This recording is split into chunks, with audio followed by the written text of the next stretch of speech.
හරි පුතේ. දැන් අපි සාකච්ඡා කරන්න යන්නේ 11 ශ්‍රේණියට අදාළ දෙවැනි වාර විභාගයේ සඳහා වෙන උදව් වෙන පේපර් එක. හරි. එහෙමනම් අපි දැන් මේක බලාගෙන යමු. එහෙනම් මේකේ පළවෙනි ප්‍රශ්නේ තියෙනවා. එතකොට මේකේ මේ පේපර් එකේ අදාළ කෙරෙන කොටස මම කමෙන්ට් එක ඔයාලට එකතු කරලා තියන්නම්. එතනින් මේ ප්‍රශ්න ටික ගන්න. ඊට පස්සේ ඒකත් එක්ක මේ සාකච්ඡාව බලා ගන්න මේ පේපර් එක වයඹ පළාත් අධ්‍යාපන දෙපාර්තමේන්තුවේ 2023 දෙවන වාර පරීක්ෂණයට අදාළ පේපර් එක. හරි. එතකොට මේකේ පළවෙනි ගානේ තියෙනවා මෙහෙම. ගානේ තියෙනවා පුතේ එක්තරා පළාත් පාලන ආයතනයක් තම බල ප්‍රදේශයේ පිහිටි 탁සේරු වටිනාකම රුපියල් 60000ක් වන. අන්න බලන්න අපිට දෙනවා ඒකේ පුතේ 탁සේරු වටිනාකම. එතකොට 탁සේරු වටිනාකම කීයද? 탁සේරු වටිනාකම යාලා අපිට කියනවා පුතේ රුපියල් 60000යි කියලා. එහෙනම් 탁සේරු වටිනාකම කියනවා රුපියල් කීයයි කියලාද? 60000යි කියලා කියනවා. ඒක 60000යි කියලා ඊට පස්සේ කියනවා වන නිවසක් සඳහා රුපියල් 4500ක 4500ක වරිපණම් බද්දක් අය කරනවා කියලා. එතකොට පුතේ බදු මුදලක් දීලා තියෙනවා. නේද? බදු මුදල දීලා තියෙනවා. ඒක දෙනවා රුපියල් කීයද? 4500යි කියලා බදු මුදල දෙනවා. හරි. එතකොට ඔය දෙක දීලා පුතේ අපෙන් ඉල්ලන්නේ වරිපණම් බදු ප්‍රතිශතය. ඉතින් මේකට එක සමීකරණයයි තියෙන්නේ නේද? එක සමීකරණයයි අපි දන්නේ. ඒ තමයි වාර්ෂික වරිපණම් බදු මුදල. එතකොට මේක ඇවිල්ලා මේ වරිපණම් බදු වලටනේ වැටෙන්නේ මේ යම් දේපල වලට අය කරන රජයේ බදු. එතකොට එහෙනම් අපි මේකේ අපේ සූත්‍රය දන්නවා වරිපණම් බදු වල අපි වරිපණම් බදු මුදල සමානයි. හරි? ඒකත් පුතේ වාර්ෂිකයි. වාර්ෂික කියන වචනේ අනිවාර්යයෙන්ම තියාගන්න. මේ සූත්‍රෙට එක හරිය වැදගත් වෙනවා. වාර්ෂික වරිපණම් බදු මුදල. වරිපණම් බදු මුදල සමානයි මොකද්ද සූත්‍රේ? වටිනාකම වැඩි කිරීම 100 උඩ p. ඒ මම උගන්වද්දි පුතේ වටිනාකම කියලා දෙන්නේ තීරු බදු වලටත් වටිනාකම ගත්ත හැකි. එතකොට කොමිස් වට්ටම් ඊට පස්සේ ආදායම් බදු මේ හැම එකටම මේ සූත්‍රය හරියනවා පුතේ. හරි? ඒ හින්දා අපි ඒකම ලියා ගමු. නැත්තම් මේ එකින් එකට දැන් මෙතනට 탁සේරු වගේ කියලා ගියොත් ඊට පස්සේ තව එකකට තව එකක් ගියොත් මේක ප්‍රායෝගිකව මතක තියාගන්න අමාරු වෙනවා අපිට. එහෙනම් අපිට සරලවම ලියුව හැකි වටිනාකම වැඩි කිරීම 100 උඩ p කියලා මතක තියාගත්ත හැකි. හරි? දැන් මේකේ පුතේ තියෙන වචන ටිකට ආදේශ කරන්නනේ තියෙන්නේ අපිට. අපි වාර්ෂික වරිපණම් බදු මුදලට දානවා 4500 ඒ වචනේ ගාවට සමානයි. හරිනේ වචනේ වාර්ෂික වරිපණම් බදු මුදල. ඒක දන්නවා පුතේ 4500යි වටිනාකම දීලා තිබ්බ 60000ක් කියලා. එහෙනම් ඔගේ වටිනාකමට අපි 60000 ලියනවා. ඊට පස්සේ වැඩි කිරීම 100 උඩ p පුතේ. මොකද p දන්නේ අපි.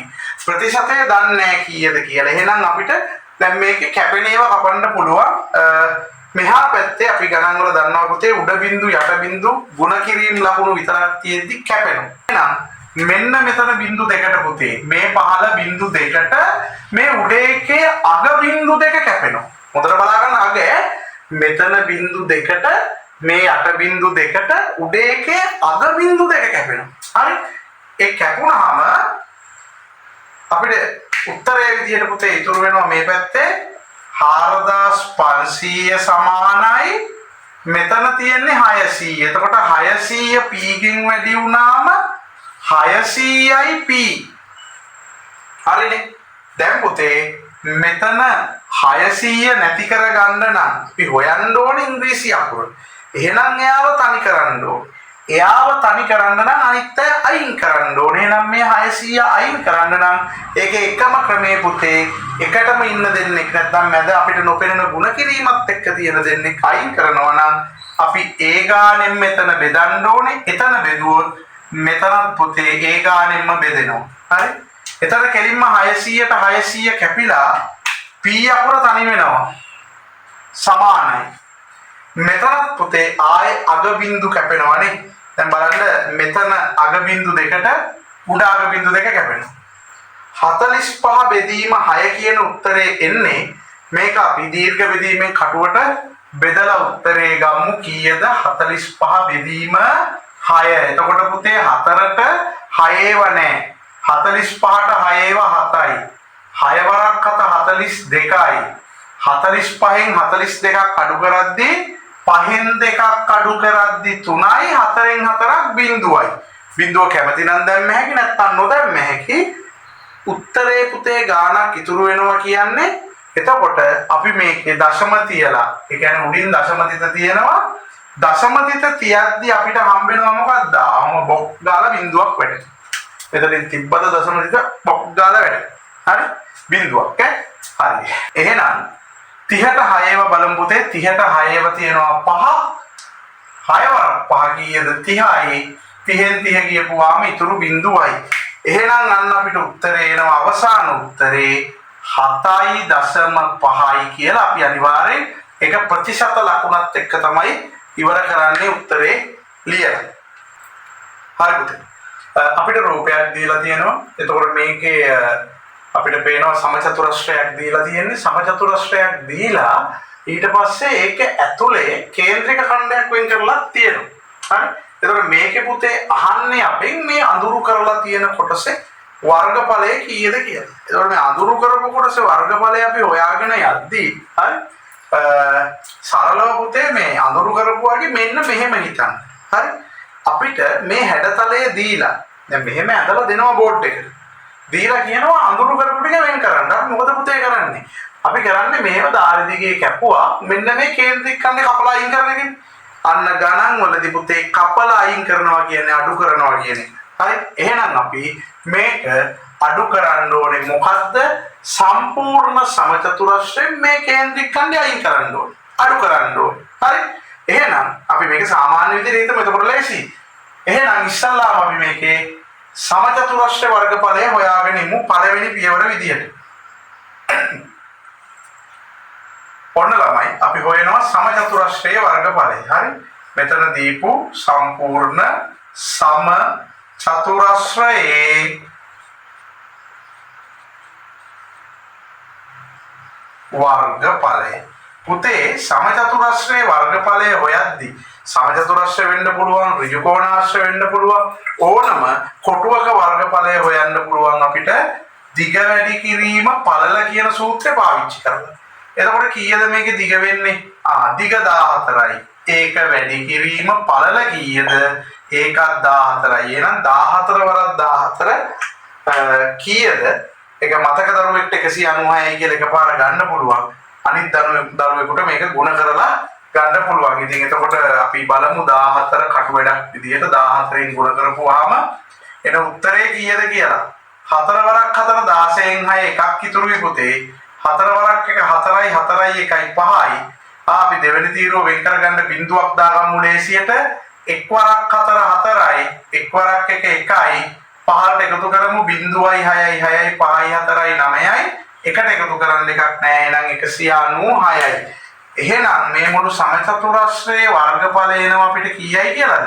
14 වරක් 14 කියලා. ඒ කියන්නේ 196යි කියලා. එතකොට මේකට අනිවාර්යෙන් වර්ග සෙන්ටිමීටර් කියලා ඒ ඒකකයේ වර්ගඵලය දාන්න ඕනේ අන්තිම උත්තර වලට. ඊට පස්සේ අපි මේ ඔය සමචතුරස්‍රයේ වර්ගඵලය දැන් පුතේ අඩු කරන්න තියෙන්නේ මෙන්න මේ කේන්ද්‍රික ඛණ්ඩයේ වර්ගඵලය. එහෙනම් දැන් මම ලියනවා කේන්ද්‍රික ඛණ්ඩයි කේන්ද්‍රික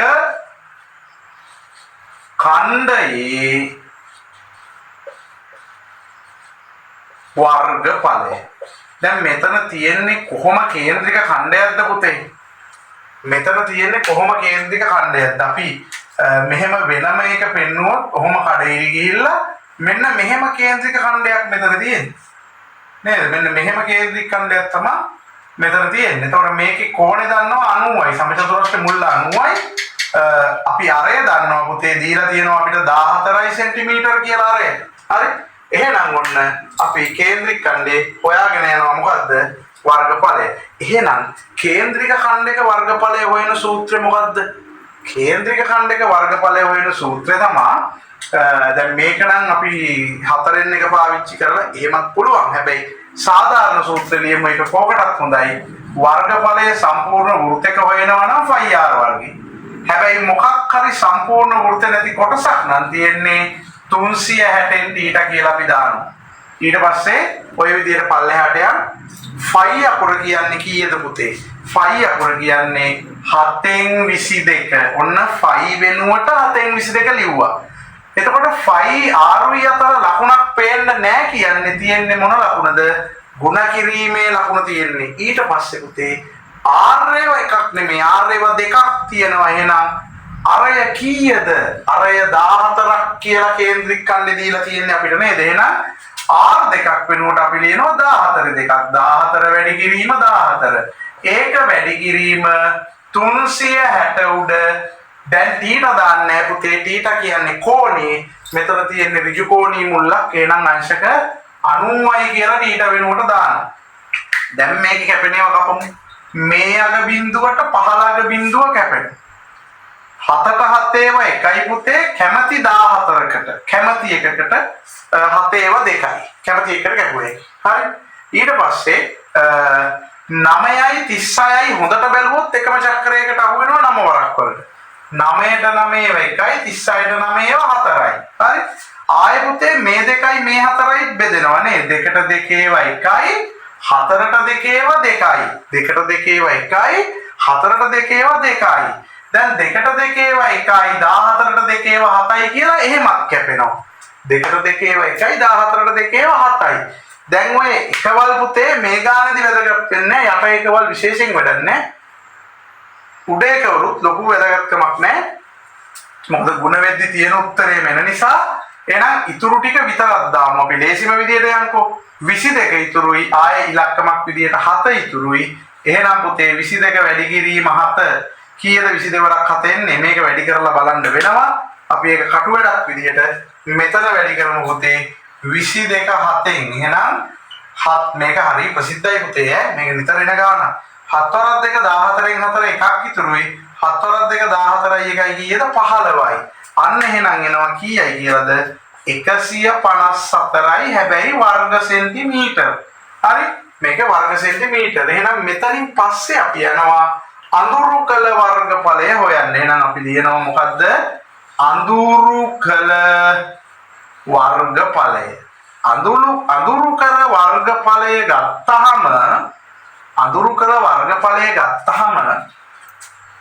අපි මුලින් ඉඳලා කිව්වා සමචතුරස්‍රයෙන් කේන්ද්‍රික ඛණ්ඩේ අඩු කරන්න ඕනේ. එහෙමනම් සමචතුරස්‍රයේ වර්ගඵලය ආවේ 196ක්.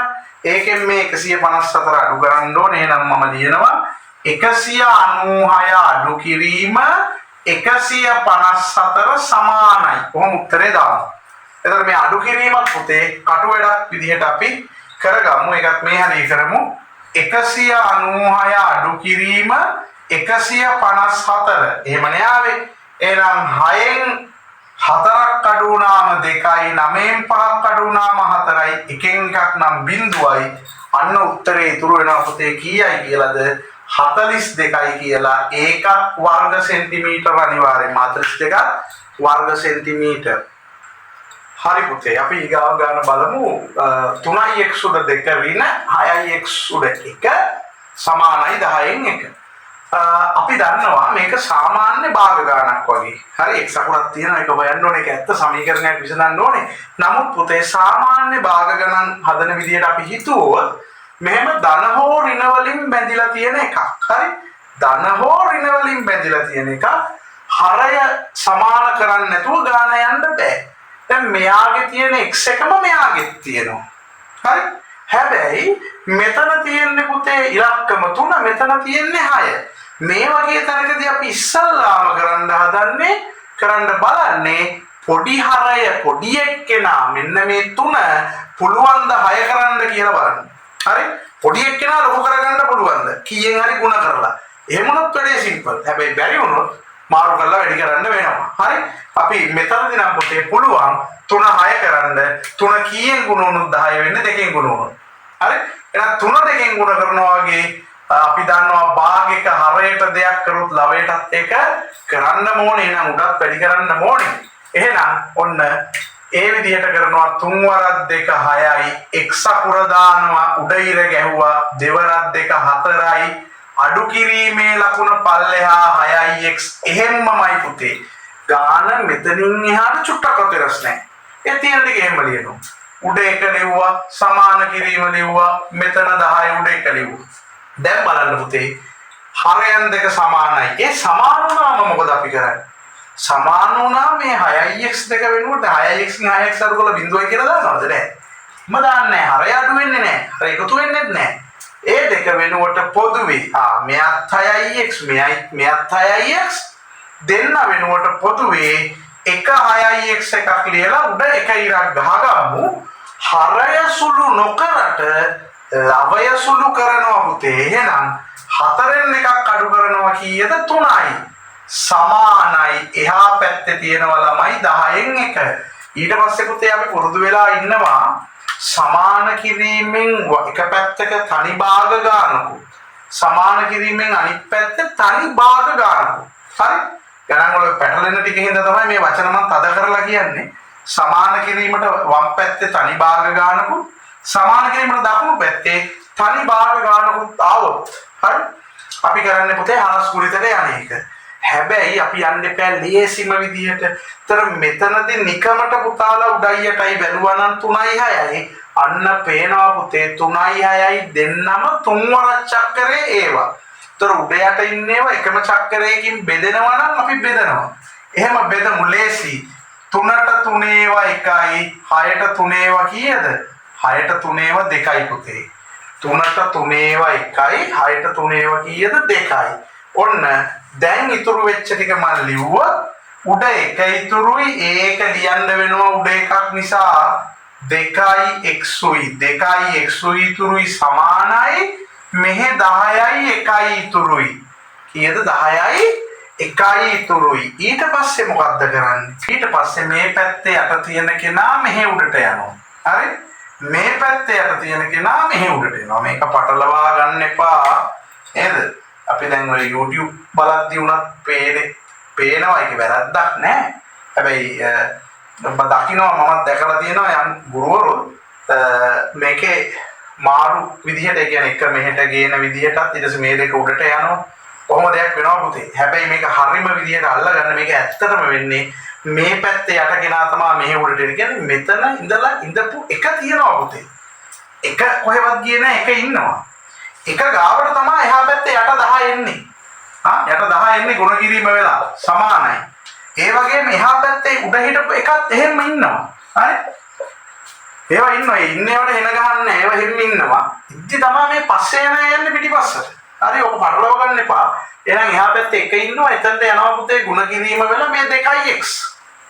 හරි? මේ 2x යනවා. එතකොට එක් වරක් 10 10 සමානයි එක් වරක් දෙක දෙකමයි පුතේ x අකුර දානවා දැන් අන්න x අකුර තනි කරන්න නම් එතන ඉන්න දෙක නැති කරන්න ඕනේ එහෙනම් අපි මොකද කරන්නේ එතන බෙදනවා පුතේ දෙකෙන්ම හරි එහෙ දෙකෙන් බෙදුවා නම් සමීකරණවල නීතිය මේ පැත්තත් ඒකෙන්ම බෙදන්න ඕනේ එහෙනම් බෙදුවායේ දෙකෙන් එහෙනම් මෙතන කැපෙනවා පුතේ දෙකට දෙක කැපිලා x අකුර තනි වෙනවා හරි ඒ වගේම 10 දෙකට බෙදලා උත්තරේ එනවා කීයයි කියලාද 5යි කියලා උත්තරේ එනවා හරිනේ එහෙනම් ඔන්න 5 ගත්ත අපි උත්තරේ විදියට හතරවෙනි ගානේ දීලා තියෙනවා ළමයි මෙන්න මේ වගේ x කෝණයක් හොයන්න කියලා එතකොට ඒ වගේම පුතේ බාහිර කෝණෙකුත් එවලා තියෙනවා මෙන්න මෙතන කතන්දරේ මම පොඩ්ඩක් කියන්නම් ඉස්සල්ලාම හරි මෙහෙම පුතේ සරල රේඛාවකදී ඒකේ මත වූ යම් ලක්ෂයකදී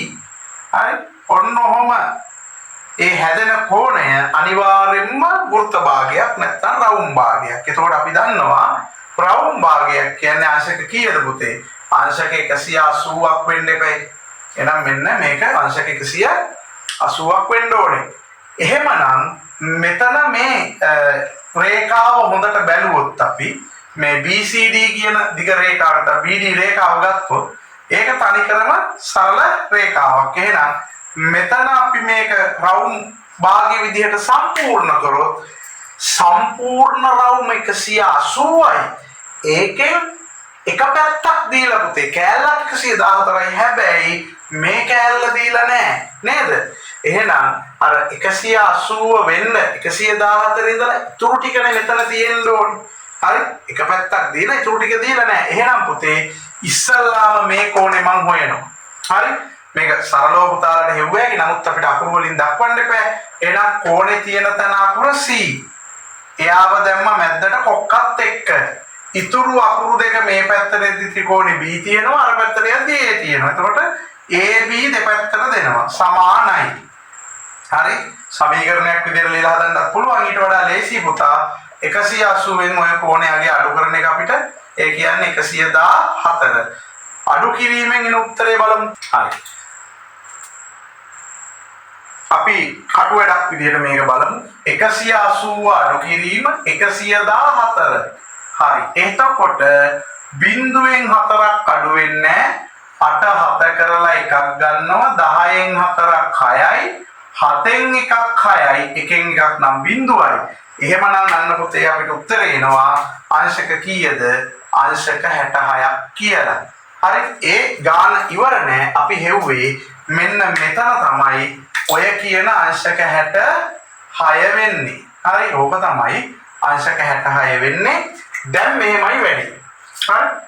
දැන් පුතාලට මට මෙතනදී අලුත් දෙයක් කියලා දෙන්න වෙනවා. පරණ ඉගෙනගත් එක මතක් කරන්න වෙනවා. සාමාන්‍යයෙන් පුතේ අපි ත්‍රිකෝණයක් ගත්තාම හරි ත්‍රිකෝණයක් ගත්තාම ඒ ත්‍රිකෝණේ මෙහෙම රේඛා දෙකක් ගහලා තියෙනවා කියලා කියන්නේ. මෙහෙම රේඛා දෙකක් ගහලා තියෙනවා කියන්නේ ඒ ත්‍රිකෝණේ සමද්විපාද ත්‍රිකෝණයක්. එතකොට ඔයාලා ඉගෙනගෙන තියෙනවා පුතේ සමද්විපාද ත්‍රිකෝණවල සම්මුඛ ඒ කියන්නේ සමාන පාදවලට සම්මුඛ කෝණ සමාන වෙයි කියලා. එහෙනම් මේ ඉර ගහලා තියෙන පාදෙට කෙලින් ඉස්සරහා තියෙන මේ කෝණෙට මේ ඉර ගහලා තියෙන පාදෙට කෙලින් ඉස්සරහා තියෙන මේ කෝණේ සමාන වෙන්න ඕනේ. ඔබ තමයි ගණිත ප්‍රමේය. හරි? ඒ කියන්නේ පුතා මෙයත් අංශක කීයක් වෙනවද? 66ක් වෙනවා. හරි? එතකොට අපි නොදන්නේ මේ උඩ තියෙන x අකුර.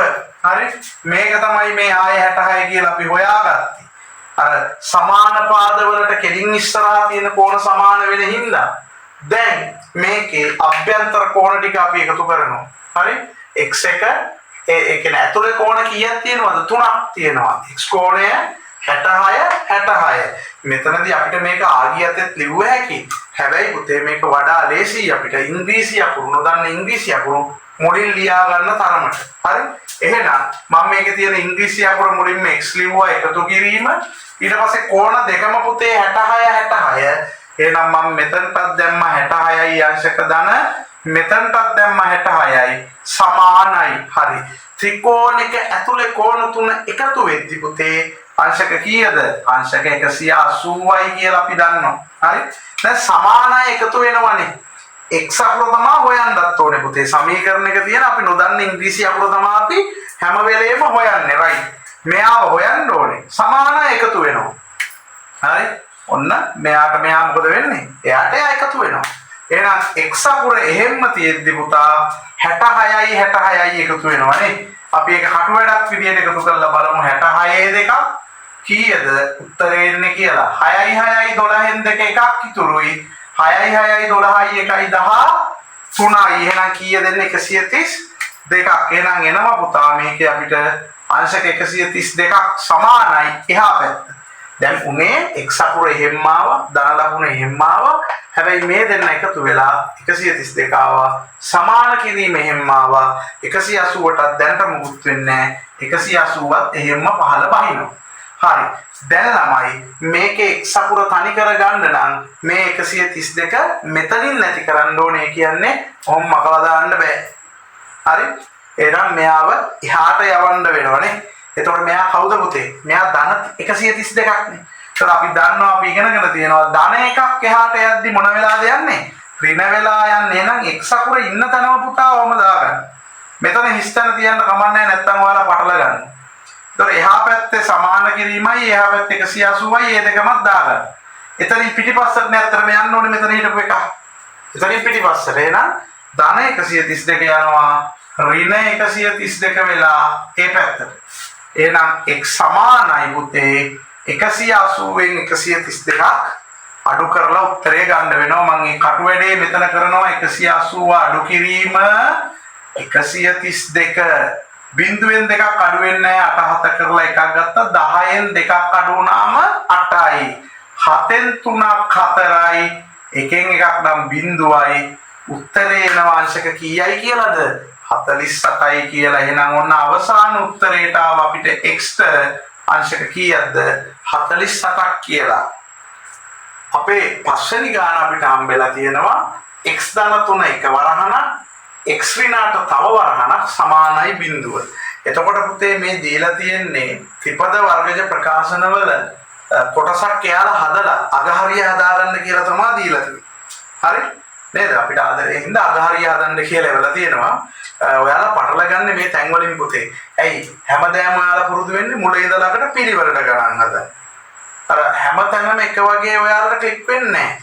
ඉතින් විශේෂයෙන් බලන්න පුතේ මේකෙදි මේ දීලා තියෙන්නේ අග කොටසක් ගන්න එතන ඉඳලා යන්න කියලා. හරි? ඒතර අපි දන්නවා මේ වරහන් දෙකේ තියෙන්නේ ಗುಣ කිරීමක්. වරහන් දෙක අතර තියෙන්නේ ಗುಣ කිරීමක්. හරි? එතකොට පුතා ಗುಣ කිරීමක් බිඳුව වෙන්න නම් එක්ක මුන් දෙන්නම බිඳුව වෙන්න ඕනේ. එහෙම නැත්නම් ඒ කියන්නේ මේක එක පදයක් මේක තව පදයක් එක්ක පද දෙකම බිඳුව වෙන්න ඕනේ. අවමව අඩුම වශයෙන් පුතේ. හරි? එකෙක් හරි බිඳුවක් වෙන්න ඕනේ. නැත්තම් මේකේ අවසාන උත්තරේ බිඳුව වෙන්නේ නැහැ. අන්න එතන ඉඳලා පුතේ අපි තර්ක කරනවා මෙහෙම. මේ වරහන ඕනේ. එතකොට තවත් වැඩේ සංකීර්ණයිනේ. කෙලින්ම දානවා පුතා x ධන 3 සමානයි බිඳුව හෝ. හරි? x සමානයි x ධන 3 සමානයි බිඳුව හෝ. නැත්තම් මේ වරහනේ තියෙන එකේ මොකද්ද? x ඍණ 8 ඒක සමානයි බිඳුව වේ. හරි? ඔය දෙකෙන් එකක්. x ධන 3 සමානයි බිඳුව හෝ එහෙම නැත්නම් x ඍණ 8 සමානයි බිඳුව වේ. මෙහෙම වුණොත් මෙතනින් එහා x අකුරට යනකම් උත්තරේ ගෙනියන්න වෙනවා. එහෙනම් ලේසිම වැඩේ x තනි කරන්න අපි පුතේ ධන 3 එහාට පන්නනවා. මෙතනදිත් x තනි කරන්න ඍණ 8 එහාට පන්නනවා. එහෙනම් x අකුර මෙහි තිබිච්ච දෙන් සමානයි බිඳුව තියෙනවා. ධන 3 පයින්නවා මොන 3 වෙලාද? ඍණ 3 වෙලා. එහෙනම් x සමානයි බිඳුව වටිනාකමක් නැහැ. එහෙනම් උත්තරේ කීයමද? ඍණ 3යි කියලයි. මෙතන ඍණ 8 එහාට පනිද්දි x අකුර එහෙම්ම තියෙනවා බිඳුව ගාවට. ඍණ 8 ධන 8 වෙලා යද්දී x සමානයි බිඳුවයි 8යි ධන 8යි කියලා උත්තරේ එයි. හරි පුතේ ඊගාවට අපිට තියෙනවා 6 වෙනි ගාන විදියට ත්‍රිකෝණ තුනක් දීලා මේ ත්‍රිකෝණ තුනේ අංග සම වෙන ත්‍රිකෝණ දෙක මොකක්ද කියලා අඳුරගෙන ඒක අංග සම වෙන අවස්ථාව ලියන්න කියලා නේද? එතකොට අපි බලනවා පුතේ ඉස්සල්ලාම මම කියන්නම් මේ හැම ත්‍රිකෝණෙම කෝණ දෙක දෙක දීලා තියෙනවා. ඊටු කෝණේ දීලා නැහැ. උතන තමයි පුතේ රහස තියෙන්නේ. හරි? අපි අතුරු කෝණෙත් කෝකටත් හොයාගෙන ඉමු. එතකොට මේකෙදි මම මෙහෙම දාන්නම් 90යි 60යි එකතු කරපුවාම 150යි. එතකොට 180ක් නේ ත්‍රිකෝණේ කෝණ තුන 180න් ඔය 150 අඩු කරපුවාම 30යි එන්නේ. එතකොට ඒ 30 මෙන්න මෙහෙම මම මෙතනට ලියා ගන්නවා. ඒක 30යි. එතකොට මෙහා පැත්තේ මේක 60යි මේක 30යි කියන්නේ එකතු 90යි 180න් 90 අඩු කරපුවාම එහෙනම් මෙතනත් පුතා අංශක 90ක් වෙන්නේ. හරි? උතරත් අංශක 90ක් තමයි වෙන්නේ. ඒක දීලා නැහැ. ඊට පස්සේ මෙතන ආයේ 90යි 60යි මෙතන කතන්දරේමනේ නේද? 90යි 60යි එකම කතන්දරේ 150යි අඩු කරපුවාම 30යි. එතකොට අපි මේක අංග සම කරද්දී මොකද්ද අංග සම වෙන්නේ කියලා බලද්දී පුතේ. හරි ප්‍රථමව බලන්න. දැන් මේක එක පාදයක් තියෙන හින්දා කෝණ දෙකකට අන්තර්ගතව තියෙන පාදේ වෙන්න ඕනේ සමාන කෝණ දෙකකට. දැන් එහෙම තියෙන්නේ කොතනද? දැන් මෙතන 30යි 90යි අතර ඉරි දෙක. 30යි 90යි අතර මතක තියාගන්න. මෙතන 90යි 60යි අතර ඉරි දෙක එතරම් සමාන නැහැ. ඊගාව එක එයත් පුතා 90යි 60යි අතර තමයි ඒ සමාන පාදේ තියෙන්නේ. එතකොට මේ වගේමයි නේද? දැන් මෙතන එන්නේ 90යි 60යි අතර ඒ පාදේ. මෙතන එන්නේ 90යි 60යි අතර ඒ පාදේ. හරි? එහෙනම් මෙන්න මෙයාට මෙන්න මෙයා දෙන්න හරියටම සමානයි. හරි කෝණ දෙකට අන්තර්ගත උපාදය ඇවිල්ලා තියෙනවා. මෙතන එහෙම නැහැ. මෙතන වෙනස් විදිහකට ඇවිල්ලා තියෙන්නේ. මෙතනට ආව නම් අන්න අරකට ගැලපෙනවා 90යි අතරට. එහෙනම් ඒ ත්‍රිකෝණ දෙක තෝරන්න කියනවා. ත්‍රිකෝණ දෙක තෝරනවා පුතේ මම එකක් XYZ ත්‍රිකෝණය. එකක් XYZ ත්‍රිකෝණය. හරි? හා අනිත් එක්කෙනා කවුද? අනිත් එක්කෙනා LMN ත්‍රිකෝණය. ඔන්න ත්‍රිකෝණ දෙක LMN ත්‍රිකෝණය. හරි? අංග සම අවස්ථාවක් ලියන්න කියනවනේ. එතකොට පුතේ කෝණ දෙකයි පාදයයි කියන්නේ මොකද්ද? අවස්ථා හතරයිනේ අපි දන්නවා. පා පාකෝපා කෝකෝපා කර්ණපා. ඔය හතරෙන් කෝණ දෙකයි පාදයයි කියන්නේ කෝකෝපා. එහෙනම් අවස්ථාව වෙන්නේ මොකද්ද? මේක අංග සම වෙන කෝකෝපා අවස්ථාව. කෝකෝපා අවස්ථාව. අපේ 7 වෙනි ගාන තියෙනවා පුතේ රොම්බසයක හිස්තැන සමාන වන අතර එහි විකර්ණ එකිනෙක හිස්තැනක් සමච්ඡේදනය වේ. එතකොට බලන්න මේක මේ විදිහට දුන්නාම පුතේ මොකද්ද දැන් මේ සමාන වෙන්නේ රොම්බසයක. ඊට පස්සේ එකිනෙක සමච්ඡේදනය වෙන්නේ මොනවද? මොකද්ද හිස්තැන දන්නේ නැහැ සමච්ඡේදනය වෙන කතාවක් කියලා දෙනවනේ නේද? එතකොට අපි බලමු මෙහෙම මුලින්ම සමාන වෙන කතන්දරේ නම් මෙහෙමයි. හරි පුතාලා දන්නවා සමචතුරස්‍රනේ අපි නිකන් කියනවා සමචතුරස්‍රේ උඩ මුල්ලට පයින් ගහපුවා නේද ඔහොම කරලා පයින් ගහපුවාම මේක ඇද ගහලා හැදෙන්නේ පුතේ රොම්බසය හරි ඒතර අපි දන්නවා සමචතුරස්‍රේ පාද හතර සමානයි එහෙනම් රොම්බසය ඇද වුණාට පාද හතර සමාන වෙන්න ඕනේ හරි එහෙනම් අන්න පුතේ අපි මෙතනට වෙන දෙයක් සමාන වෙන්න දෙයක් නැහැ හරි වෙන්නේ මොනවාද රොම්බසයක පාද සමාන වේ පාද සමාන වේ විකර්ණ හරි ඒක පුතේ තියරි උගන්වනවා මෙන්න මෙහෙම දැන් විකර්ණයක් කියන්නේ මොකද්ද මේ මුල්ලේ ඉඳලා ගත්තොත් එයාට සම්මුඛ කෙලින් ඉස්සරහා තියෙන මුල්ලට ගහන ඉර විකර්ණය හරි ඒතර මේ පැත්තට විකර්ණයක් වදිනවා මේ වදින විකර්ණ එකිනෙක ලම්බකව සමච්ඡේදනය වේ කියලා පුතාලට පොඩි කාලේ ඉඳලා තියරි උගන්වන එකක් හරි ඒක තියරි එකක් එහෙනම් මෙතනට එන වචනේ මොකද්ද ලම්බකව සමච්ඡේදනය වේ අපිට 8 වෙනි ගාන විදියට දෙනවා A ඡේදන B' කියන එක මේකේ අඳුරු කරන්න කියලා. එතකොට මේක කොහොමද මේකේ අඳුරු කරන්නේ මම මේකට පුතා කටු රූපයක් දාලා උගන්වන්නම් එතකොට ඔයාලට හරි සරලව මේක තේරෙයි කටු රූපෙට මම මේ කියන එක මාක් කරනවා පුතේ. එතකොට මම ඉස්සල්ලාම මේ කටු රූපේ පාවිච්චි කරගන්නවා ඔය වෘත්ත දෙක ඇඳලා කුලක රවුම් දෙක.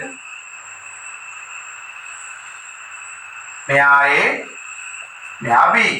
හරි. පුතේ මේ ඡේදන කතාව පස්සේ බලමු. හරි? මේ විදිහට ඔයාලා හරිය ලේසියට තේරෙයි මේ කටු රූපෙත් එක්ක යන වැඩේ. හොඳට බලන් ඉන්නකො. එතකොට මෙතන මේ ඡේදනය අමතක කරලා ඒ තිබ්බනම් අපි මොකක්ද අඳුරු කරන්නේ? ඒ තිබ්බනම් පුතේ අපි මේ රවුම අඳුරු කරනවානේ. මම එහෙනම් මෙන්න මේ විදිහට ඒ තිබ්බනම් මම මොකද කරන්නේ? මම මෙන්න මේ මුළු රවුමම මොනා කරනවද? අඳුරු කරනවා ඒ රවුමම. ඒ රවුමෙන් එළියට යන්නේ ඒ රවුමම. පුතේ ඊට පස්සේ අපි B' තිබ්බනම් මොකක්ද අඳුරු කරන්නේ? මොකක්ද මේ ඩෑෂ් කියලා කියන්නේ? අනුපූරකය කියලා කියන්නේ. පුතේ අනුපූරකය කියලා කියන්නේ අයිති නෑ කියන එක. එතකොට අයිති නෑ කාට අයිති නැද්ද? Bට අයිති නෑ. Bට අයිති නෑ කිව්වොත් B රවුම අතින් වහගෙන මෙහෙම B රවුම අතින් වහගෙන Bට පිටත ඔක්කොම අඳුරු කරනවානේ අපි. මෙන්න මේ විදිහට Bට පිටත ඔක්කොම අඳුරු කරනවා. ඔන්න B වුණා නම් දැන් මේ ඡේදන නෑ කියලා හිතලා තමයි අපි යන්නේ. හරි? Bව බේරලා B ඇරුණුකොට අනිත් ටික පුතේ ඔක්කොම අඳුරු වෙනවා. ඔක්කොම අඳුරු වෙනවා. හරි. දැන් හරි වෙයි. දැන් මේකේ කන්ද වෙනුවට වල දාලා මේලේ යුවොත් ඒ අයිති සියල්ල අයිති ඔක්කොම. එහෙම වුණා නම් මේ අඳුරු වෙච්ච ඔක්කොම මේ රූපේ අඳුරු වෙන්න ඕනේ. හැබැයි මේ දෙන්නේ ඡේදනය. ඒතකොට පුතා කන්ද කියන්නේ පෙරනවා. පොදු ටික.